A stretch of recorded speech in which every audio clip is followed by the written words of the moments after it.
So in our timeline in 1791, Meyer Rothschild had been given a charter to establish the First Bank of America. By 1811 this charter had expired and Congress voted against its renewal. Nathan Rothschild was not impressed and threatened. Either the application for the renewal of the charter is granted, or the United States will find itself involved in a most disastrous war. The United States stood firm, leading Nathan Rothschild to issue another threat that he would teach those impudent Americans a lesson. In 1812, therefore, backed by the money and wishes of Nathan, Britain declared war on the United States. The Rothschild plan was not to win the war for Britain, but simply to cause the USA to build up such a debt in fighting the war that they would have to allow the Rothschild Bank Charter to be renewed.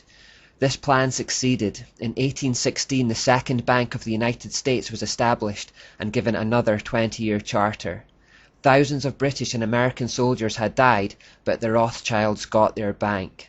Around this time the great patriarch of the family, Meyer Rothschild, died, leaving specific written demands for all those who would follow him. All the key positions in the Rothschild business interest were to be held by male family members only. The family was to intermarry with first and second cousins only as well. Many of these were arranged marriages. As well as preserving the purity of the bloodline, this would ensure that the family fortune would stay within their control. Consequently, of the 18 marriages by Meyer's children, 16 were with first cousins. Also, no public inventory of his estate was ever to be published. People were never to know just how wealthy and just how far-reaching their influence was becoming. The British war on America had proven very profitable, and so the Rothschilds repeated the trick by manipulating the Napoleonic Wars for their own ends. Nathan funded the Duke of Wellington through the Bank of England, while his brother James, who had been sent to Paris to start a central bank there, used their money to fund Napoleon. This war again generated massive risk-free debt for the Rothschilds. During the war they also saw an opportunity to set up an unrivaled postal and courier service, who were to be allowed through both French and English blockades. It was these couriers who kept Nathan up to date with events, so that he could use that intelligence to manipulate the stock exchange. So good were these couriers that the news from the Battle of Waterloo was delivered to Nathan Rothschild a full 24 hours before Wellington's own courier. Being a day ahead of the curve, Nathan played a clever trick.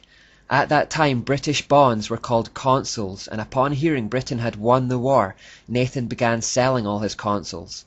This made the other traders believe the British had lost the war, and in a frantic panic they started selling too. The effect of this was that the consols plummeted in value. Nathan then discreetly told all his workers to start buying up the consols they could lay their hands on. When news came through that the British had in fact won the war the next day, the value of the consols skyrocketed, giving Nathan a 20-to-1 return on his investment. Feeling rather pleased with himself at this stage, Nathan made this famous statement: "I care not what puppet is placed on the throne of England to rule the empire on which the sun never sets. The man who controls Britain's money supply controls the British Empire, and I control the British money supply." He went on to brag that in the 17 years he had been in England, he had turned the £20,000 given to him by his father into £50 million, which is a huge sum by today's standards, let alone theirs. So powerful were the Rothschilds at this juncture that they used their control of the Bank of England to change the whole monetary system. Instead of shipping gold from country to country to pay for goods and services, which was costly and risky, they simply held the gold in their secure banks across the world, and instead issued paper debits and credits. Now people only had to hand over a piece of official paper, which was backed by the gold held in secure locations. This is the origin of paper money that we have today. The past century had clearly been very profitable for the family. In fact, it became known as the Age of the Rothschilds, and it was by this point that some estimated them to own over half the world's wealth. These wars were also achieving gradual synthesis by the Hegelian principle. In 1814 the Congress of Vienna was called to settle the issues arising from the Napoleonic Wars, Vienna being the place where Salomon Rothschild had been posted. So out of the war of two sides, an attempt at synthesis was made. This became a model for the League of Nations and the United Nations, which would follow a century later after World Wars I and II respectively. The Vienna Congress was intended to create a blueprint for how a world government might be achieved. As many of the European countries were now in massive debt to the Rothschilds' bank because of these wars, they could use this as a bargaining tool. However, the Congress of Vienna was scuppered by Tsar Alexander in Russia, who did not yet have a central Rothschild-owned bank. Enraged by this, Nathan Rothschild swore to exact revenge on the Tsar's descendants. In 1817, the French took out massive loans to rebuild the country after the war. Rothschild agents then bought up vast amounts of French government bonds, causing their value to increase. On November the 5th, 1818, they dumped them all in the open market, causing their values to plummet and France to go into a financial panic. The Rothschild then stepped in to take control of the French money supply. In 1821, Kalman Rothschild was sent to Italy to do business with the Vatican and the Pope.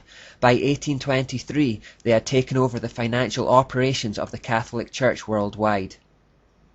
In 1827, Sir Walter Scott published his works on the life of Napoleon. In Volume 2 of the 9-volume set, he confirmed the French Revolution was planned by the Illuminati and that it was financed by the money changers of Europe, that being the Rothschilds. In 1832 in America, President Andrew Jackson ran the campaign for his second term in office under the slogan, "Jackson and no bank." This was in reference to his desire to take control of the American money system away from the Rothschild central bank and instead create a financial system that benefited the people. A year later, he stayed true to his word and started removing all deposits from their banks.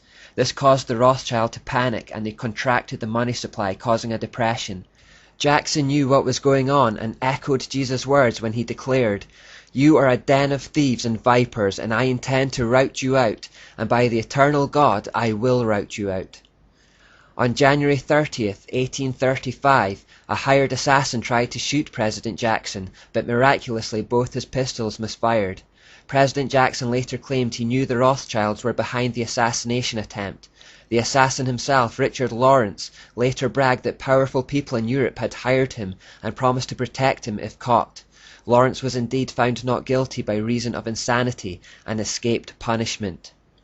In 1836, Jackson finally succeeded in throwing the Rothschild Central Bank out of America when the charter was not renewed. In 1841, President John Tyler vetoed an attempt to reinstate the charter for the Bank of the United States. Following this act, he was sent hundreds of assassination threats. Benjamin Disraeli, future British Prime Minister, described Nathan Rothschild at this time as the lord and master of the money markets of the world and, of course, virtually lord and master of everything else. He literally held the revenues of southern Italy in pawn, and monarchs and ministers of all countries courted his advice and were guided by his suggestions.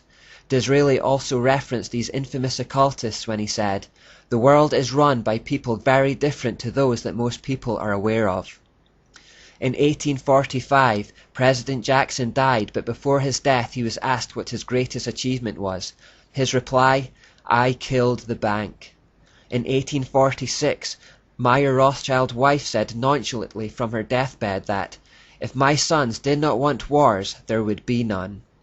In 1850, James Rothschild of France was said to be worth 600 million francs, 150 million francs more than all the other bankers of France put together. In 1861, Abraham Lincoln, 16th President of the United States, began printing his own debt-free money and informed the public it was legal tender for all private and public debts.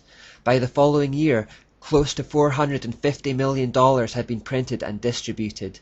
Lincoln would say of this that, "We gave the people of this republic the greatest blessing they ever had, their own paper money to pay all debt costs." That same year, the Times of London said, "If that mischievous financial policy which had its origin in the North American Republic should become indurated down to a fixture, then that government will furnish its own money without cost. It will pay off debts and be without a debt. It will have all the money necessary to carry on its commerce. It will become prosperous beyond precedent in the history of the civilized governments of the world.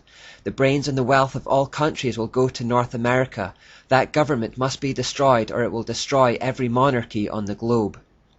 In 1865, Lincoln highlighted the danger of the money man, saying, "I have two great enemies, the Southern Army in front of me and the financial institutions in my rear.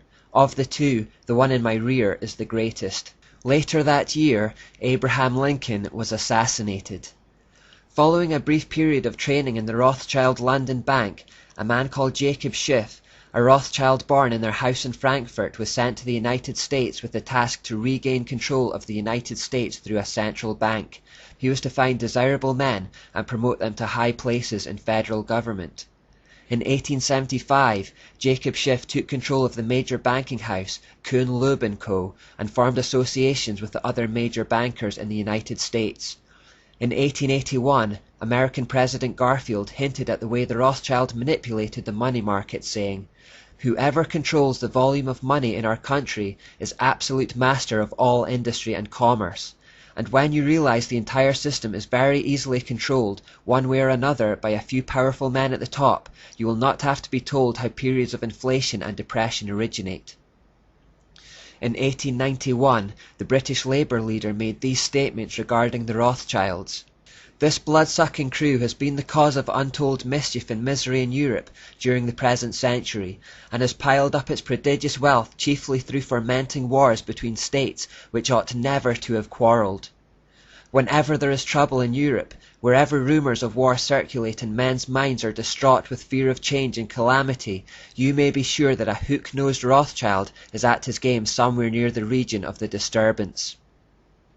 Comments like these worried the Rothschilds, and towards the end of the century they bought the Reuters news agency to gain some control of the media, that is, the information flows.